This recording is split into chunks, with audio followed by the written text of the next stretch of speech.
So it's almost the end of September and there are only 3 months left to 2025 and इस साल के अंदर ये डिसाइड हो जाएगा that you are going to become a doctor or not. The thing is अगले साल मई 2025 में आप लोगों का नीट 2025 का एग्ज़ाम होगा एंड इस टाइम पे I feel 95% of you might be doing these 7 mistakes that you shouldn't do right now. Watch the complete video क्योंकि अगर तुम्हारे जगह पे मैं होता then I would have definitely avoided these mistakes and I had avoided these mistakes so I got into AIIMS. So hello everyone, my name is Kashif Reza and I am a second year MBBS student at AIIMS Patna. In this particular video we are going to talk about the 7 mistakes that each and every NEET aspirant should avoid in order to get selection. You might ask my credentials. I have secured 1900 rank in the 2022 NEET examination and I have been mentoring students since the last 3 NEETs, 2023, 2024 and now for 2025 since the last 2 years. So take a pen and paper and note down these 7 mistakes that you have to avoid while preparing for NEET. So the first and foremost point is, you might be thinking social media, YouTube ये सब बोलूँगा, but the first and foremost point is ignoring your mental health. अभी you might have heard the news कि NEET के AIR1 ने suicide कर लिया. That man has secured AIR1 in 2017 NEET का एग्ज़ाम, ठीक है. उसके बाद he was currently doing PG from MAMC and bro radio department से वो भी. So the thing is, इतना कुछ अचीव करने के बाद भी if you are not mentally and you know the main crux of living is to stay happy. Doctor क्यों बनना चाहते हो? बहुत लोग कहेंगे मुझे सेटिस्फैक्शन वो फील होता है जब एक पेशेंट हील होता है तो राइट. कुछ लोग कहेंगे पैसे के लिए, कुछ लोग कहेंगे किसी और चीज़ के लिए. But the thing is in सब का एक सोल लास्ट ऑप्शन क्या है? पैसे कमा के हर चीज़ खरीद लोगे, हर चीज़ कर लोगे तो क्यों करोगे? ताकि खुश रहो, राइट. अगर आप खुश ही नहीं हो अपनी लाइफ में देन व्हाट्स द पॉइंट इस चीज़ का? द पॉइंट इज़ अभी तुम क्लास 11th 12th में हो. अभी ऐसा भी नहीं है कि you can do something extraordinary, right. अभी what you can do maximum is कि अपनी पढ़ाई करो, ठीक है. पढ़ो, 12th में अच्छे मार्क्स आएंगे, 12th में अच्छे मार्क्स आएंगे और नीट में भी अच्छा स्कोर करना है. एक बार तमीज़ से पढ़ के अच्छे से नीट का एग्ज़ाम निकालो और ख़त्म करो, ठीक है. फिर MBBS की जो अलग चैलेंजेस हैं, MBBS के अंदर जो भी चीज़ें हैं वो बाद में अपन देखेंगे, लेकिन एटलीस्ट एक स्टेप तो पार हो जाएगा. तो उस प्रोसेस के अंदर खुद को बहुत ज़्यादा ओवर बर्डन नहीं कर लेना है, बहुत ज़्यादा परेशान नहीं हो जाना है कि अपन इतना ज़्यादा ओवर बर्डन हो जाएंगे कि खुद को ही नहीं संभाल पा रहे हैं. अपने मेंटल हेल्थ का ध्यान रखना है, परेशान नहीं होना है. Even if you feel slightest of discomfort, comment section open है, तुम कमेंट करोगे, मैं देख लूँगा कमेंट तुम्हारा. हम इंस्टाग्राम पे बात कर लेंगे, कहीं पे भी बात कर लेंगे, लेकिन never feel that you are alone in this. I am with you, ठीक है. परेशान नहीं होना है. Moving on to the second point. The second point is ignoring NCERT. देखो हम सबको पता है NCERT इंपॉर्टेंट है, अपन NCERT पढ़ते भी हैं. तो जनरली लोग क्या करते हैं, बायोलॉजी के NCERT पढ़ते हैं, लेकिन they tend to neglect physics और केमिस्ट्री के NCERT, ठीक है. फिजिक्स और केमिस्ट्री की जो NCERT होती है it is really very important. जो मेरा दूसरा यूट्यूब चैनल है मेड मेंटोर्स, उसके ऊपर मैंने फिजिक्स के NCERT के चैप्टर्स पढ़ाए थे एंड इस साल बहुत सारे क्वेश्चंस ऐसे हैं जो डायरेक्टली उन लेक्चर्स में से आए थे. So what I am trying to say is कि डू नॉट निगलेक्ट केमिस्ट्री और फिजिक्स की NCERT. अब इस चीज़ को लेकर ज़्यादा टेंशन मत लेना कि फिजिक्स की NCERT कैसे पढ़ेंगे, क्या होगा. मेरे पे छोड़ दो, आई विल हेल्प यू, मैं कवर करवा दूंगा वो, ठीक है. बट फॉर नाउ केमिस्ट्री की NCERT थोड़ा थोड़ा पढ़ना शुरू करो.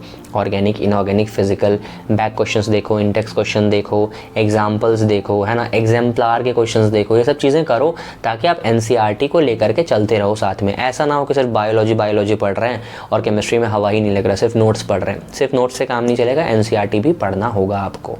The third thing is relying too much on coaching. देखो अपन क्या करते हैं ना कि कुछ ज़्यादा ही कोचिंग पर डिपेंडेंट हो जाते हैं. मतलब कोचिंग में जाके पढ़ाई करेंगे वो अलग चीज़ है, बट गलती क्या होती है कि हम ये सोचते हैं कि अरे यार आज कोचिंग में जो होगा हम उसी हिसाब से पढ़ेंगे, उसी हिसाब से चीज़ें करेंगे.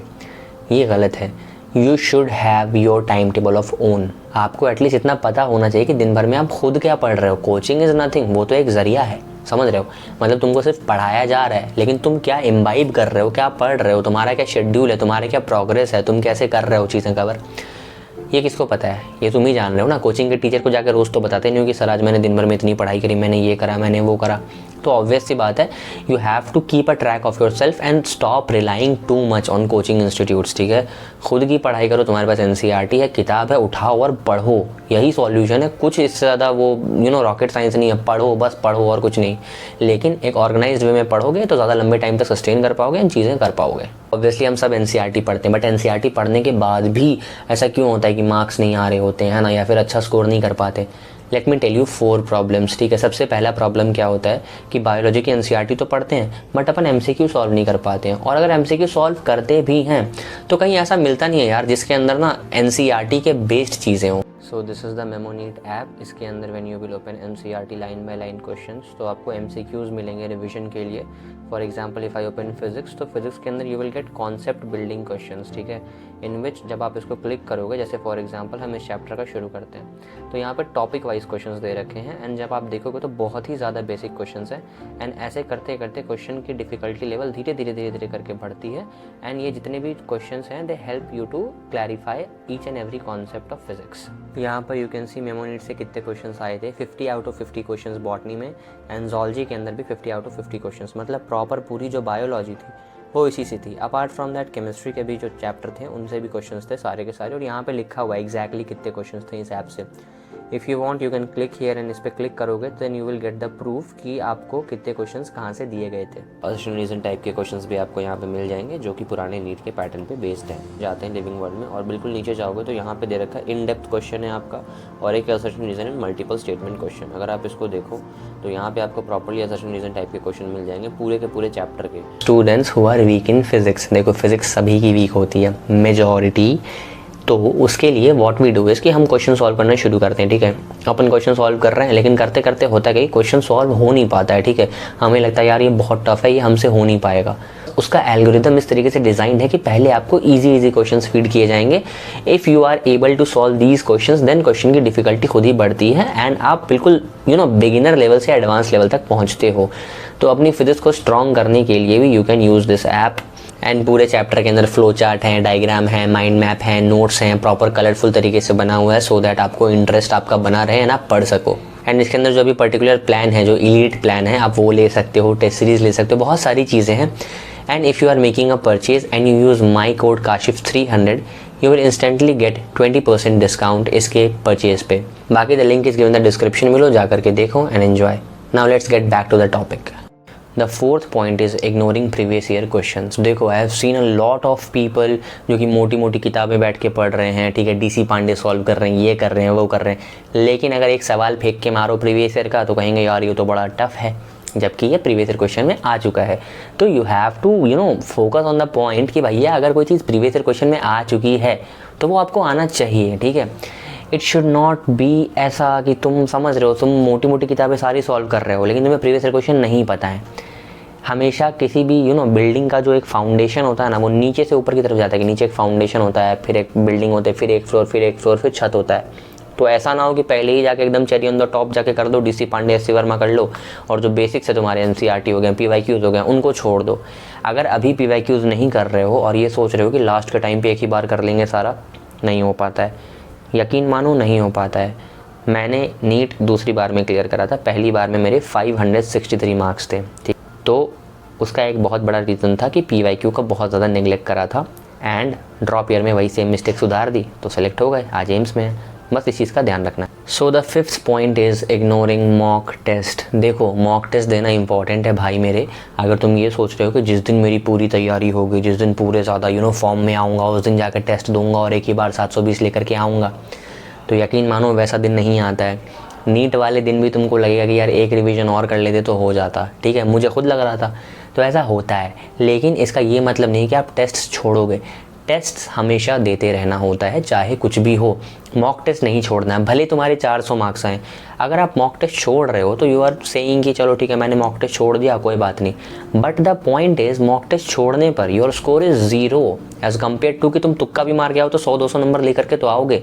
तो दिस 100 और 200 is still greater than 0 number, ठीक है। मैं ये नहीं कह रहा हूँ कि 100 मार्क्स लेकर के आओ, बट द पॉइंट इज़ कि अपने अंदर इतनी हिम्मत लाओ कि तुम टेस्ट में बैठ सको even if you are not prepared.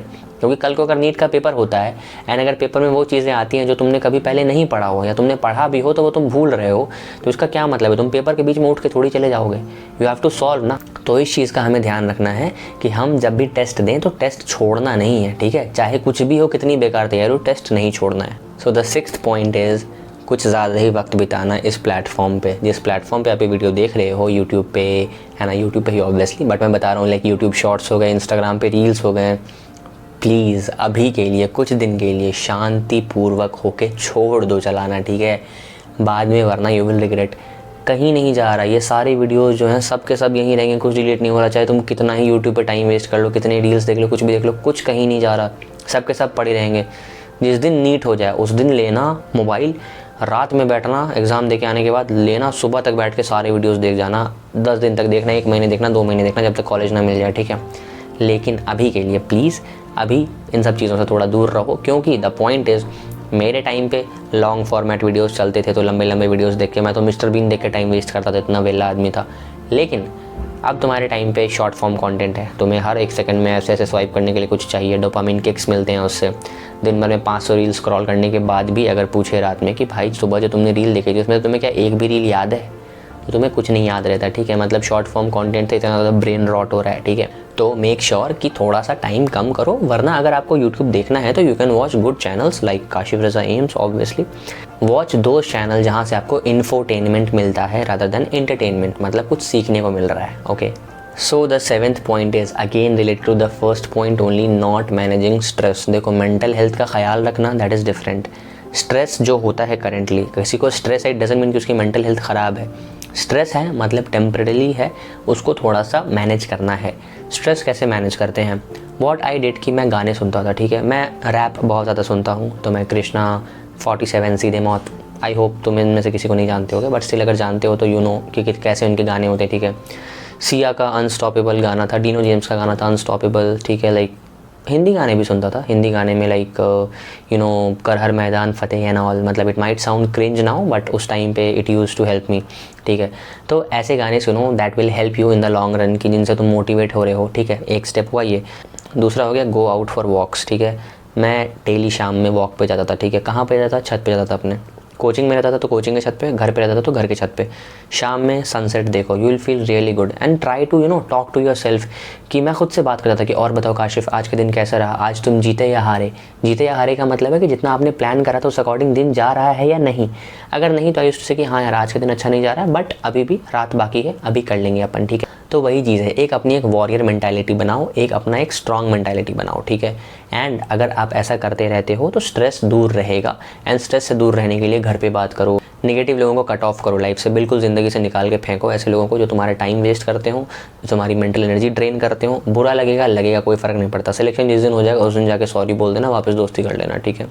और तुम्हें ज़रूरत नहीं पड़ेगी, अगर सिलेक्शन हो गया तो वो खुद आएंगे तुमसे बात करने। I have seen it, I have been there, I have done that, I know. So ये सारी चीज़ें जिनका ध्यान रखना है। बाकी in the end I just want to say all the very best. And 20 K subscribers हो चुके हैं हमारे, उसका Q&A वीडियो बहुत जल्दी आने वाला है। आप लोगों के क्वेश्चंस मैंने देखे थे, दे वर रियली गुड एंड काफ़ी इंटरेस्टिंग भी था कुछ। I hope I will answer each and every one of them. तब तक के लिए स्टे ट्यून्ड, पढ़ाई करते रहो and please do not repeat this mistakes. तब तक के लिए टेक केयर एंड बाय।